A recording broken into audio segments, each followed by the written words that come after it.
So now we've seen how shadowing affects our JavaScript variables. Now we'll learn about a concept called hoisting and how it can affect our JavaScript programs. Now we've seen variables are scoped to the function that they are declared in. Now this is to say JavaScript variables have what we call function scope. Let's take a look at a piece of example code. Here I have a function called doSomething, and it has a parameter doIt. In the first line of the function, we define a color variable with the value blue. Then we have an if statement, and based on the value of doIt, we then define var color equals red, and console.log the value of color. Finally, after the if statement, and regardless of the value of doIt, we'll again call console.log, displaying the color after the if statement. Now you may be wondering if the var color inside of the if block is the same as the var color outside of the if block but inside of doSomething. In some languages, they actually would be different variables, because some languages have what we call block scope, meaning that anytime we have a block of code, like an if block, it would define a whole new level of scope. However, in JavaScript, the var keyword has what we call functional scope. So let's take a look at what would happen if we run doSomething twice, once with a false value and once with a true value.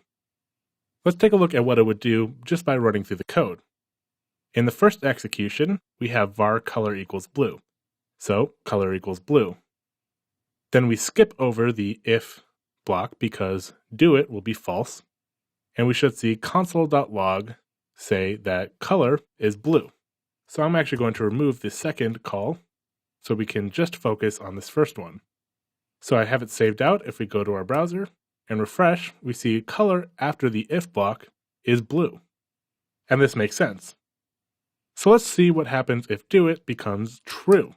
In this case, we are going to execute the if block. You might expect the first console.log that's inside of the if block to say that color is red. And again, you'd be correct. But you might also expect that the second one will continue to be blue, much like how shadowed variables do not affect variables at a higher level. But if we run it and we refresh, we'll see that in our second invocation, inside of the if block it is red, and after the if block it is red.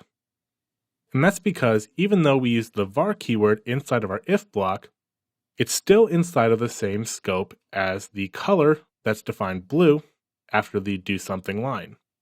And that's because var color equals red is the exact same variable as the color that we defined blue. So the var keyword on this line here is actually completely useless. It doesn't define a new variable called color. It actually is simply referencing the same color. Now this is something that's very important to remember. In other languages that have block scope, the color inside of our if block would actually shadow the color outside of the if block. But in JavaScript, the only time we get a new level of scope is when we create a new function, and an if block is not creating a new function. Therefore, it's all the same scope, and it's all the same variable. So what if we did something like var number equals 10? A very special thing happens when we do something like this.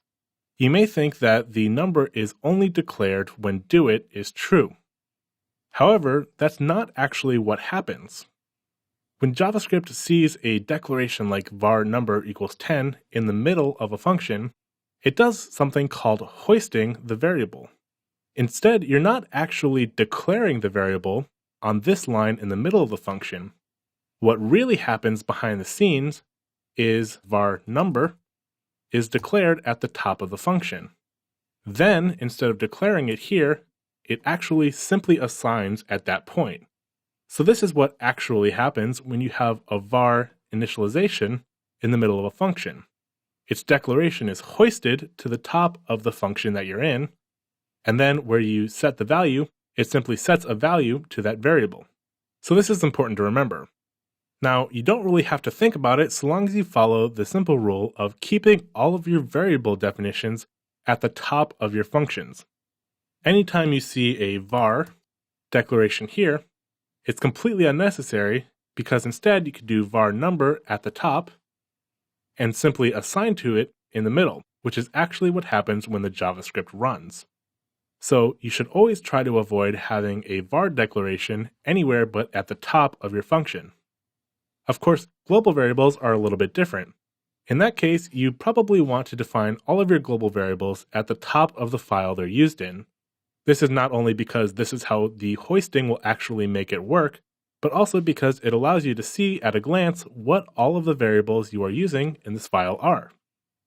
So anytime you declare a variable, choose to have it declared at the top of your function. Not only will it make it more obvious what's happening in JavaScript, it'll also make your code much easier to read. Simply by looking at the top of the do something definition, we know that there are two variables in play, color and number. Of course, there's also the argument doIt, which acts as a variable itself. So you can now see the three variables that are defined inside of do something at a quick glance, instead of having to read the entire function definition. Now, one last thing is here we have multiple variables defined one after the other. In our case, we decided to do two separate var statements, var color equals blue and var number. Now, this can work, and in fact it does, but there's another way that we can define multiple variables that's a little bit cleaner and preferable to use. And that is, instead of using a semicolon after your first definition, we'll simply use a comma. Then we can do another variable definition, like number, and then have a semicolon.